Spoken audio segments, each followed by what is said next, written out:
ഇവിടെ PS പ്രശാന്ത് അവതാരം എന്നുദ്ദേശിച്ചത് ഉണ്ണികൃഷ്ണൻ പോറ്റിയെ തന്നെയാണ്. ഉണ്ണികൃഷ്ണൻ പോറ്റിയും അവിടെ ശബരിമലയിലെത്തിയത് അവിടെ മേൽശാന്തിയുടെ പരികർമ്മിയായി സഹായിയായിട്ടായിരുന്നു. പിന്നീടാണ് അവിടെ സ്വാധീനമുണ്ടാക്കുകയും പിന്നീട് പലതവണയായി അവിടെ നിന്ന് സ്വർണ്ണപ്പാളിൽ നിന്നും കട്ടിളപ്പാളിൽ നിന്നും ഒക്കെ സ്വർണം അവിടെ നിന്ന് കടത്തിക്കൊണ്ടു പോവുകയും ഒക്കെ ചെയ്തത്.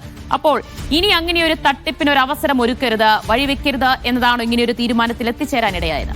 തീർച്ചയായിട്ടും ഇനി ഇങ്ങനെ ഒരു അവസരം ഉണ്ടാക്കരുത് എന്നുള്ളൊരു തീരുമാനം തന്നെയാണ്. ഇങ്ങനെ ഒരു തീരുമാനത്തിലേക്ക് ഇനി മുതൽ മേൽശാന്തിമാരെ തീരുമാനിക്കുന്നത് ദേവസ്വം ബോർഡിന് കീഴിലുള്ള ക്ഷേത്രങ്ങളിലെ മേൽശാന്തിമാരെ ആയിരിക്കും ശബരിമലയിൽ സഹായികളായിട്ട് ഉണ്ടായിരിക്കുക എന്നുള്ളൊരു തീരുമാനത്തിലേക്ക് ഈ ഒരു സ്വർണ്ണക്കൊള്ള കേസുമായി ബന്ധപ്പെട്ട ഈ ഒരു കാര്യങ്ങൾ തന്നെയാണ് പരിഗണിച്ചത്. അതുകൊണ്ട് തന്നെയാണ് ഇനി മുതൽ ഇങ്ങനെ ഒരു തീരുമാനത്തിലേക്ക് എത്തിയിരിക്കുന്നതും. ഇനി മുതൽ സുതാര്യമായ രീതിയിൽ എല്ലാ അന്വേഷണങ്ങളും ഈ ഒരു അന്വേഷണങ്ങളെല്ലാം സുതാര്യമായ രീതിയിലാണ് പോകുന്നത്. അതിൽ ആശങ്കയൊന്നും വേണ്ട എന്നുള്ള കാര്യം കൂടി അദ്ദേഹം വ്യക്തമാക്കുകയുണ്ടായി. അതിനൊന്നിച്ച് തന്നെ ഈ ഒരു രീതിയിൽ മേൽശാന്തിമാരുടെ സഹായികളെ തീരുമാനിക്കുന്നതും ഇനി പോലീസ് വെരിഫിക്കേഷനോട് കൂടി മാത്രമേ ചെയ്യുകയുള്ളൂ എന്നുള്ള രീതിയിലാണ് ഇപ്പോൾ മുന്നോട്ട് പോകുന്നത്.